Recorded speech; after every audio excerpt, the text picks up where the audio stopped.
You cannot leave Sapa, Vietnam without trying their alpine coaster. Sobrang thrilling ng activity na to. Itandi mo pa yan sa ganitong views habang nakasakay ka. Nakakatakot ba siya? Yes, medyo kasi mahaba-haba rin pala siya than I expected. Imagine, more than 3 minutes yung buong ride. Although ako naman yung nag-control ng speed niya since meron siyang sariling brake. Kung natatakot kayo, pwede rin namang may kasama sa isang coaster. We headed to Ban Mong Alpine Coaster by Grab. Ito yung location pin niya. Hindi pa masyadong developed yung area so hindi siya walkable. Actually, may free shuttle dito sa may Globe malapit sa Sun Plaza. It's hard to miss since nasa sentro lang naman siya ng Sapa City Center. Here's the exact location kung gusto nyong mag-shuttle. When we got there, pinakita na lang namin yung QR code since nakapag-book na kami sa Klook. You may book yours here as well. Don't forget to use my promo code TRAVELERCLOOK to get a discount. Pwede nyo rin gamitin yung code sa iba pang mga travel activities na ibobook nyo sa Klook. My advice is mag-check muna ng weather forecast bago mag-book. Mabilis kasing magbago ang weather dito sa Sapa. Sayang naman kung super foggy, hindi nyo may enjoy yung view.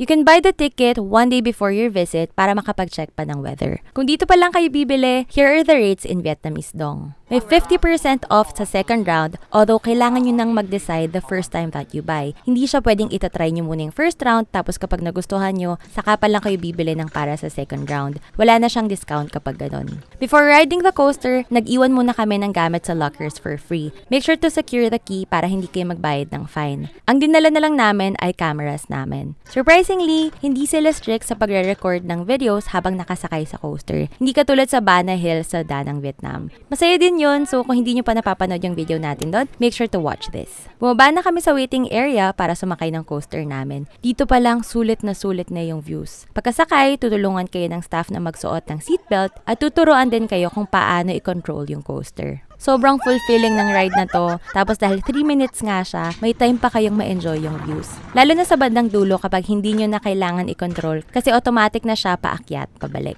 Just a reminder to keep a safe distance from the person in front of you. Huwag basta-bastang titigil kasi may kasunod rin kayo sa likod. May dalawa ring photo spots dyan kaya make sure you keep watch. Pagkababa nyo, pwede nyong kunin yung picture nyo.